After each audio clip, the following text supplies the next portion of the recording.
Hey everyone, my name is Wedge, and yes, we have returned with our Magic the Gathering lore series. If you've never seen one of our lore videos before, you should start right here with part 1. You have a lot of catching up to do. Everything past this point will be spoilers, so you should really start at part 1. Last time on our lore series, the Weatherlight crew just barely escaped the Plane of Wrath through a mysterious portal.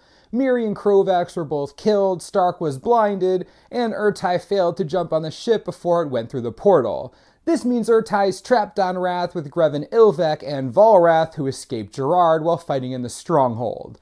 That's where we enter the story. The Weatherlight goes through the portal closes behind them, and we begin. The Weatherlight emerges from the portal and crash lands on a farmstead on a new plane. No idea where they are, Gerard and the rest of the crew assess the significant damage to the ship. Karn is right there with the bad news. Quote, systems throughout the ship are burned out, hull integrity in the bow is compromised, the left landing spine is jammed, a split has opened in the subreactor manifold, and of course the Thran crystal is still damaged. Everything else will have to be fixed before we can fly, and the Thran crystal before we can plane shift. Yeah, the ship isn't going anywhere. After realizing that they're stranded, the crew then buries 5 of their members, while 4 others are in critical condition, all from the crash landing. Hannah leads a funeral service for their fallen members, including those left on Wrath, namely Urtai, Krovax, and Miri. As the service concludes, members of the crew notice a torrent of water running towards the ship. This is relatively odd, considering the farmstead they crashed on is surrounded by a dust bowl, no water in sight. Anyways, Gerard notices that the water is moving as if it was alive. Human-like creatures with wings are swimming in it, diving in and out of the water as it lunges towards the Weatherlight.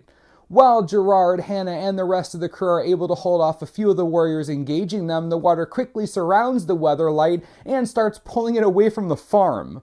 This also collapses the earth the Weatherlight crew are standing on. Realizing that this was the plan all along, Karn gets in front of the torrent and single-handedly holds the Weatherlight in place. Unfortunately, he isn't strong enough by himself, and the Weatherlight essentially runs him over.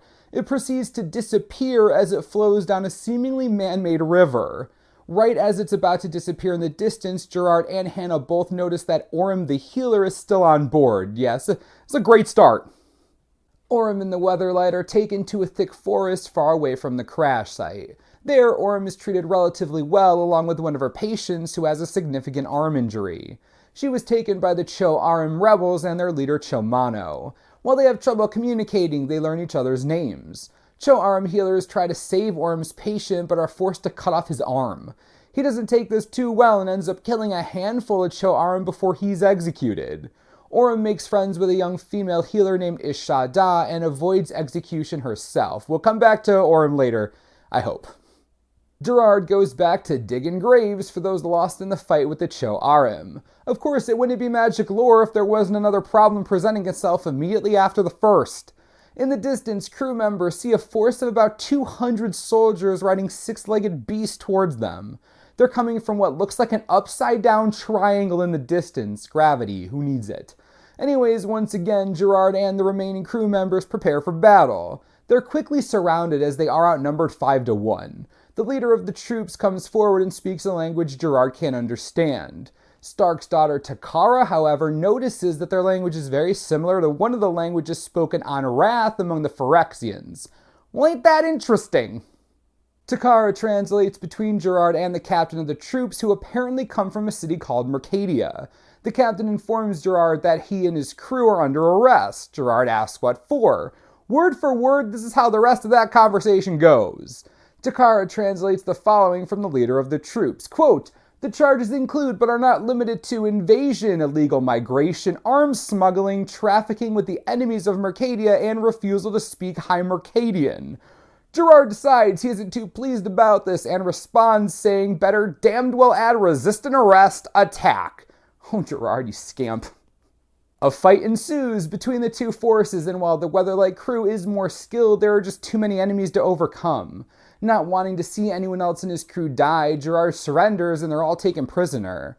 After being shackled, the crew is brought back to Mercadia, a giant wedge, in the middle of a desert. As they approach, they see the thin bottom of the city is surrounded by a giant wall. They assume it's for defense until they get closer. The wall it's made of garbage. Yeah, no, garbage. 30 feet high, 30 feet deep, garbage. Anyways, they're brought through a market settlement at the base of the mountain / rock / whatever you want to call it. After that, the crew is transported to the top of the mountain via giant metal cages hoisted up by giant metal cables. When they reach the top, the crew is bombarded by the most bustling city they've ever seen. Barely any room to move, there are merchants selling anything you can think of. As they're being escorted through the city, Gerard and the crew break free from their shackles and begin fighting the Mercadian guards. Reinforcements soon arrive in the form of a giant and a bug-like mercenary called a Cataran.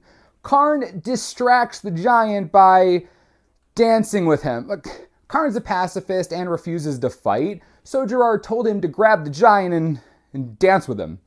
Yeah, Karn's hilarious. Anyways, the Cataran easily disarms Tangarth and Gerard and is about to kill them when Squee throws fruit in its eye. It looks at Squee, lunges at him for a second, then stops in its tracks and gets down on bended knee. He then apologizes to Squee, saying that he didn't know the Chiron supported Gerard's crew. The Cataran said he was under orders to execute them, but Squee, being a member of the Chiron, possesses a higher rank than the mercenary's master. Squee orders the Cataran to dance with the giant instead of pursuing the crew, and they get to just leave. Yeah, Squee. There's nothing weird going on here at all. What? In Mercadia, apparently goblins are called Chiron, and for some unknown reason they have ridiculously high social status and are incredibly powerful politically. Anyways, word of Gerard's crew spreads throughout Mercadia. 24 hours later, he's a legend. Gerard the Giant Killer. His crew slayed 500 men and 20 giants, and you get it. Bartok made them sound like legends. Gerard decided to take advantage of this. In the middle of Mercadia is the Tower of the Chief Magistrate. Anyone can climb the tower and make an offer to the chief himself. If your offer is lacking, you probably die. So no big deal.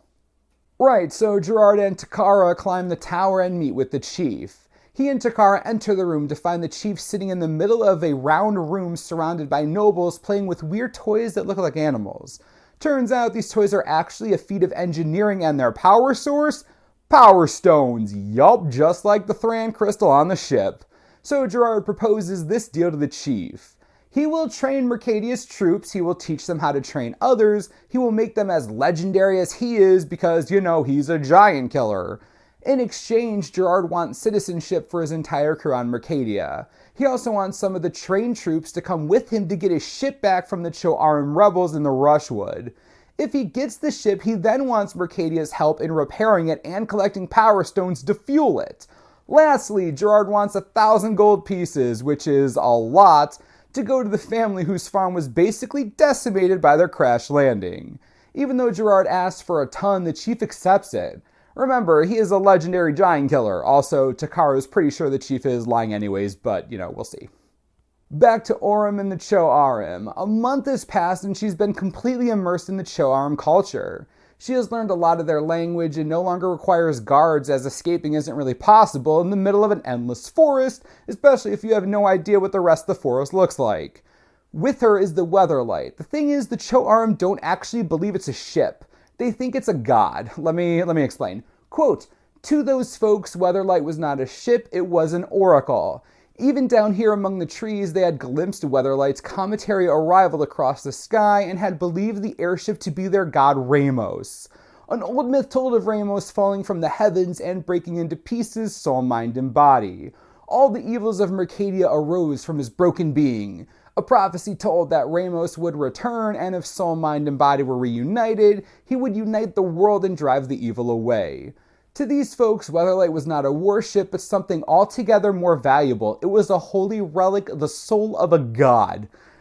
Oh boy, a religious war about to happen. Super! What could go wrong? In the middle of the night, Orym awakes from a terrible nightmare. The Rushwood is communicating with her. Cho-Mano comes to confirm what they both saw. The Rushwood's under attack. Cho'arim forces gather and create a defensive line in the middle of the forest. The first wave of rebel defenders are mostly slain by ungodly beasts. Many are bug-like or humanoids with the head of a boar or other strange animals. Orym, now loyal to the Cho'arim, goes with Cho-Mano to the battlefield to see the damage caused. It looks like the foreign invaders are winning. These bug-like creatures keep killing soldier after soldier until, of course, the Cho'arim wizards show up. Using the blood on the ground, the wizards create blood soldiers that completely destroy the invaders, some from the inside out. Imagery is a thing. Anyways, once the wizards arrive and start using their water/blood magic, it isn't long before the monsters try to escape. Yeah, that isn't happening either. Canopy fighters trap the monsters before they can withdraw and slaughter them. After some investigation, Shomano realizes that the invaders are Katarin, and they were sent from Mercadia to retrieve the Weatherlight. Kinda sounds like someone's plan, doesn't it? Another few weeks pass. Gerard is back in Mercadia training his 100 top soldiers with the help of Sisay and Tangarth. He finds out that the magistrate has sent Katarin troops to get the Weatherlight behind his back and before his troops are ready. Naturally, this angers Gerard since he knew they would be slaughtered. Knowing that he's in a race against time, he pushes his Mercadian troops as hard as he can. After a few more weeks, they're finally ready to march on the Rushwood. Gerard, Tangarth, Sisay, the Mercadian troops, and a band of Katarans make the journey across the desert to the Rushwood. Sisay tells Gerard stories about the forest, how it's a living thing and desecrating it in any way will upset it greatly. As they approach the forest, they see that each tree trunk is as wide as a mansion and hundreds of feet tall, basically a wall surrounding the entire forest. The small army use their hovels, or six-legged cat creature things, climb the giant tree trunks and enter the forest once the trunks become thinner and spread out at the top. Gerard remembers that these rebels are holding Orem and all he's heard about them is that they're monsters. His orders are to avoid fighting if possible, but if they find Orem dead, slaughter all of the Cho'arim. The battle looms. I think that's a perfect spot to end this video. What do you all think about this extended version of the lore series? I hope you enjoy it.